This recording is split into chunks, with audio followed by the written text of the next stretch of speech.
ಹಂಪಿನಾಡು ಚಿನ್ನದ ಕನಸಿನ ಬೀಡು. ವಿಜಯನಗರ ಸಾಮ್ರಾಜ್ಯ ನಮ್ಮ ನಾಡಿನ ಪ್ರೌಢ ಬೀಡು. ಹಂಪಿನಾಡು ಚಿನ್ನದ ಕನಸಿನ ಬೀಡು.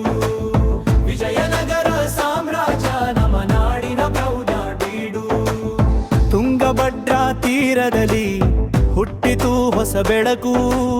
ಹರಿಹರ ಬುಕ್ಕ ಸೇರಿದವರು ನಾಡು ಕಂಡಿತು ಬೆಳಕು. ವಿದ್ಯಾರಣ್ಯ ಗುರು ಕರುಣೆ ಧರ್ಮದ ದೀಪ ಬೆಳಗಿತು.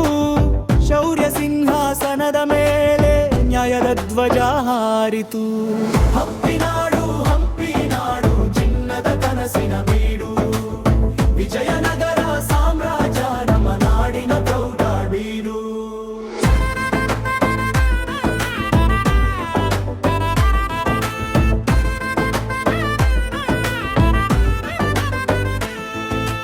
ಮಂದಿರದ ಗೋಪುರಗಳು ಆಕಾಶ ಮುಟ್ಟಿದವು. ವಿಠ್ಠಲ ವಿರೂಪಾಕ್ಷರ ಕೀರ್ತನೆ ಮೊಳಗಿದವು. ಕಲ್ಲಿನ ರಥ ಕಾವ್ಯದಂತೆ ಹಂಪಿಯ ಹೃದಯ ಬೆರೆದಿತು. ಶಿಲೆಯ ಮಾತು ಕಲೆಗಳ ರೂಪ ದೇಶದ ಕೀರ್ತಿ ಹೆಚ್ಚಿತು. ಕೃಷ್ಣದೇವರಾಯ ರಾಜನ ಕಾಲ ಕಾವ್ಯ ಹೊಳೆ ಹರಿಯಿತು. ತೇನಾಲಿ ರಾಮನ ಜಾಣ್ಮೆಯಲಿ ಅರಮನೆ ನಗುತ್ತಿತ್ತು. ಸಾಹಿತ್ಯದ ಹೂವರಳಿತು, ಸಂಗೀತ ಮೆಲುಕು ನೀಡಿತು. ವಿಜಯನಗರದ ಕನಸು ಸೌಂದರ್ಯವ ಹಂಚಿತು.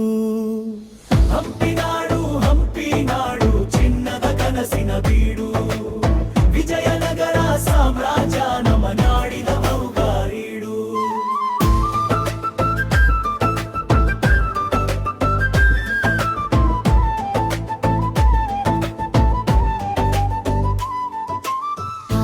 ಕುದುರೆ ಸೈನ್ಯವು ನಿಂತಿತು ನಡುಕಣದಲ್ಲಿ.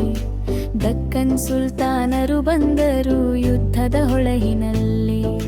ತಾಳಿಕೋಟೆಯ ರಣದಲ್ಲಿ ಹಂಪಿರೇಳ ಕಣ್ಣೀರಾಯಿತು. ಆದರೂ ವಿಜಯನಗರದ ಗೌರವ ಮರೆಯಾಗಲಿಲ್ಲ. ವಜ್ರ ಮುತ್ತು ಬಜಾರಿನಲ್ಲಿ ಹೊಳೆಯುತ್ತಿತ್ತು ಬೆಳಕು.